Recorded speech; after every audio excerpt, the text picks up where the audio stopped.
اگر کوئی جھوٹا انسان نبوت کا دعویٰ کرے تو اللہ اس کے ساتھ کیا کرتا ہے، اور کیا کافروں اور رسالت کا انکار کرنے والوں کے لیے بھی توبہ کا دروازہ کھلا ہوتا ہے؟ آئیے ان سوالوں کے جوابات کو تلاش کرتے ہیں سورہ احقاف کی آیتوں میں۔ اعوذ باللہ من الشیطان الرجیم، بسم اللہ الرحمن الرحیم۔ محترم ناظرین، السلام علیکم ورحمۃ اللہ وبرکاتہ۔ سبیل قرآن کی جانب سے پیش کیے جانے والے اس تفسیری پروگرام میں ایک بار پھر آپ کا خیر مقدم کرتے ہیں۔ سورہ احقاف کی تفسیر کا یہ تیسرا ایپیسوڈ ہے، جس میں ہم سورہ احقاف کی 2 آیتوں یعنی آیت نمبر 7 اور آیت نمبر 8 کی تفسیر کو جانیں گے۔ تو آئیے اپنے سفر کا آغاز کرتے ہیں اس سورہ کی آیت نمبر 7 کی بہترین تلاوت اور ترجمے کے ذریعے۔ کتاب انزلناه الیک مبارک لیدبروا آیاته ولیتذکر اولو الالباب۔ بسم اللہ الرحمن الرحیم۔ وَإِذَا تُتْلَى عَلَيْهِمْ آيَاتُنَا بَيِّنَاتٍ قَالَ الَّذِينَ كَفَرُوا لِلْحَقِّ لَمَّا جَاءَهُمْ هَذَا سِحْرٌ مُبِينٌ۔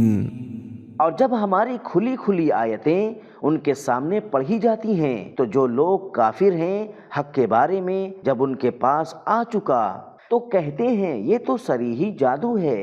بہترین تلاوت اور ترجمے کو سن لینے کے بعد اب آئیے اس آیت کے نکات کو بھی غور سے سنتے ہیں۔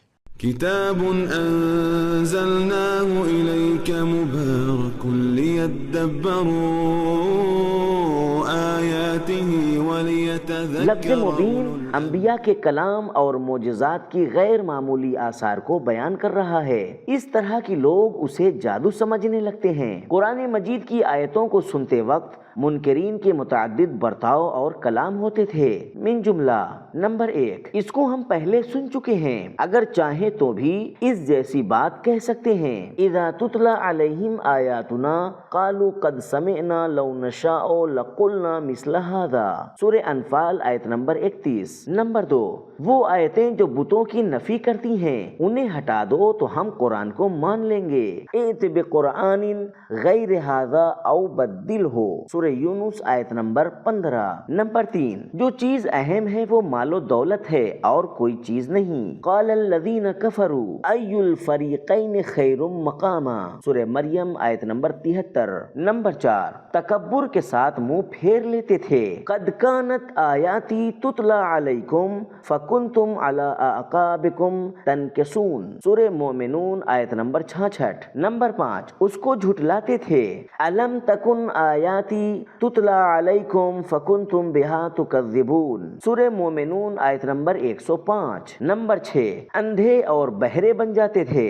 اذا تتلی علیہ آیاتنا ولا مستکبرا کأن لم یسمعها، سورہ لقمان آیت نمبر 7۔ نمبر 7، اسے تہمت اور بدعت کہتے تھے۔ قالوا ما هذا الا رجل يريد ان يصدكم عما كان يعبد آباؤكم وقالوا ما هذا الا افك مفترى، سورہ سبا آیت نمبر 43۔ نمبر 8، بنا دلیل کی مخالفت اور برتاؤ کرتے اور غلط تعصب رکھتے تھے۔ ما كان حجتهم الا ان قالوا ائتوا بآبائنا، سورہ جاثیہ آیت نمبر 25۔ نمبر 9، وہ دعویٰ کرتے تھے کہ قرآن مجید کی آیتیں افسانہ ہیں اور ان میں کوئی حقیقت نہیں پائی جاتی۔ اذا تتلی علیہ آیاتنا قال اساطیر الاولین، سورہ قلم آیت نمبر 15۔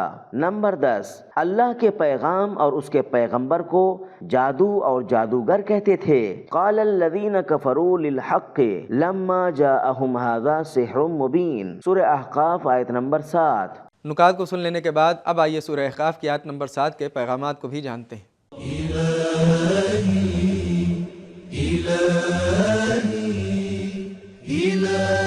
پیغام نمبر 1، اگر ہر دھرمی غالب آ جائے تو واضح نشانیوں کا بھی انکار کر دیا جاتا ہے۔ نمبر 2، قرآن مجید کی آیتیں واضح اور واضح کرنے والی ہیں۔ نمبر 3، انبیاء کے معجزات اندھے دل والوں کے لیے غیر قابل یقین مگر دلچسپ اور غیر معمولی تھے۔ آیت نمبر 7 کی مکمل تفسیر جان لینے کے بعد اب آئیے آیت نمبر 8 کی تفسیر کو جاننے کے لیے سب سے پہلے اس کی تلاوت اور ترجمے کو سنتے ہیں۔ كتاب أنزلناه إليك مبارك ليدبروا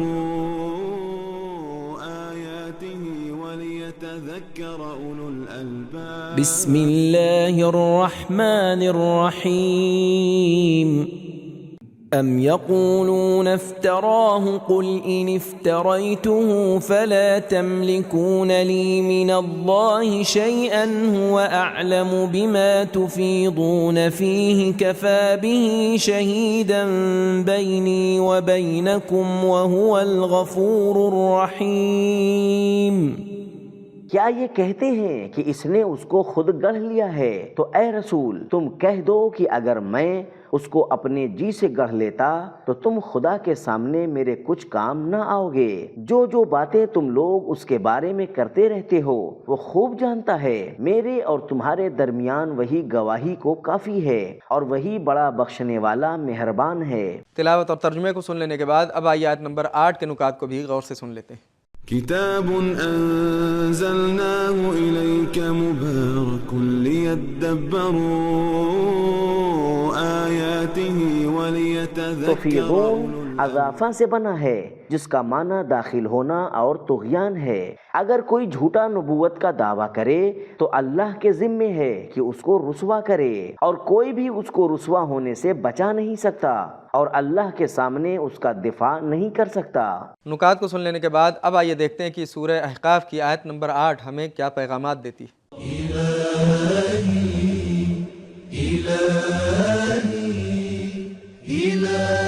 پیغام نمبر 1، ہر دھرمی اور بے تقوائی متضاد برتاؤ اور متناقض گفتگو کا سبب ہوتی ہے۔ پچھلی آیت میں قرآن کو جادو اور اس آیت میں نبی کو جھوٹ گڑھنے والا کہتے ہیں۔ نمبر 2، شبہات کو بے جواب نہ چھوڑیں بلکہ ان کا جواب دیں۔